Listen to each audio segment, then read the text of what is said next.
বেস্টের টিকিটটা বন্ধ দিয়ে আপনাকে ভোটটা চাই। এতে সবাই সজাগ থাকবেন। আমরা জাতীয়তাবাদী দল, সুশৃঙ্খল দল, আমরা উচ্ছৃঙ্খল করতে কারোর সাথে চাই না। আমরা ভদ্র রাজনীতি করি, ভদ্রভাবে থাকতে চাই, কেউ উচ্ছৃঙ্খল করবেন না। কারণ আমাদের সামনে কঠিন, এবার নির্বাচন, কঠিন নির্বাচন। যদি কেউ মনে করেন যে না বিএনপি ক্ষমতা আসছে, তাহলে কিন্তু ভুল। সামনে যে নির্বাচনটা আসবে এটা একটা পরীক্ষামূলক নির্বাচন। এই নির্বাচনে যদি সবাই সচেতন না থাকে তাহলে কিন্তু মনে 17 বছর কিরা সালিশি করছেন, কারা কারা বলাইছে, কেউ কিন্তু ডাকে নাই। আজকে আপনার সঙ্গে কোনো সালিশি হয় না।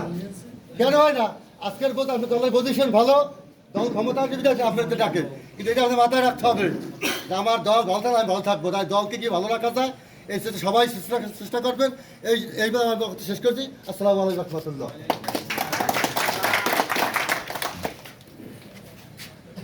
ভোট দেব ধানের শীষে, দেশ গর্ব মিলেমিশে। বাংলাদেশ জাতীয়তাবাদী মোটরযান দলের মহানগরের সম্মানিত সভাপতি জনাব মোহাম্মদ তৈয়ব ইসলাম জুয়েল, জনাব মোহাম্মদ তৈয়ব ইসলাম আব্দুল জব্বার শিকদার, উপস্থিত সকল নেতৃবৃন্দ ও উপস্থিত বিএনপির সকল নেতৃবৃন্দ, আসসালামু আলাইকুম। আজ 17 বছর পর কিন্তু আমরা মন খুলে কথা বলতে পারতেছি। এটা কিন্তু আমাদের মনের একটা শান্তি। আসলে অফিস উদ্বোধন করলাম, অফিসে বসবো, কথা বলবো, মানুষের চিন্তার পরিবর্তন থাকতে পারে। কারণ কেউ শ্রমিক দল করব, ছাত্র দল করব, যুব দল করব, স্বেচ্ছাসেবক দল করব, তাঁতি দল করব, কৃষক দল করব, মোটর চালক দল করব। আমরা কাউকে হিংসা না করি, সকলে একত্রিতভাবে এই অফিসটাকে সুনাম রাখা আমরা যাতে চলতে পারি সেই চিন্তা ভাবনা আমাদের। র্যালির প্রোগ্রাম ছিল, ওই প্রোগ্রামে সে দাওয়াতি কাজ করতেছিল। দাওয়াতি কাজ করার এক পর্যায়ে সাহেবেরহাট বাজারে সে দাওয়াতি কাজ করতেছিল। ওই পর্যায়ে ফ্যাসিস্ট আওয়ামী লীগের দোসর তারা তার উপরে অতর্কিত হামলা করে, যাতে তার ডান পা এবং ডান হাত ভেঙে যায়।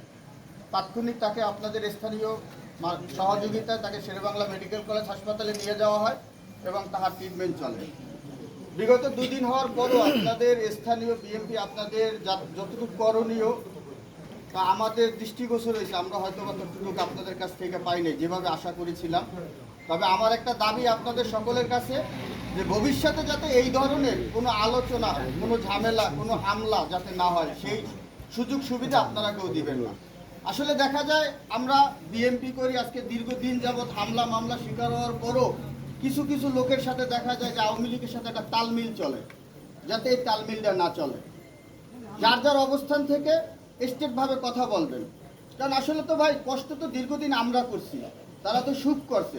এখনো যদি আমাদের ভিতরে থেকে তাদেরকে আমরা সুখ করার জন্য সুযোগ করে দিই, তাহলে আমরা কি করতেছি? আমাদের সম্মানের অর্থ অথবা অন্য কোনো সুবিধা পাওয়ার জন্য বিগত দিনে যারা ফ্যাসিস্টের দোষী বা হিসাবে সর্বোচ্চ ভূমিকা পালন করছে, তাদের ভিতরগতভাবে বিভিন্নভাবে তাদের সাথে তালমিল দিয়ে চলছে। আজকে মিরাজের ব্যাপারে একটা মামলা হয়েছে, অথচ আমি যতটুকু জানি কিছু হয়তো বা লোক তাদেরকে একটা সাপোর্ট দিতেছে। কেন মামলা করলো, কেন মামলা হইলো, এটা নিয়ে নিউজাল হইলো না কেন? আরে ভাই, আপনার স্থানীয়ভাবে ফয়সালা কেন দিলেন না? মামলা পর্যন্ত কেন দেওয়া লাগলো? আর যেহেতু মামলা হয়েছে এখন এই ধরনের এই শপথ শেষ করে আমি আমার সংক্ষিপ্ত বক্তব্য শেষ করলাম। আসসালামু আলাইকুম।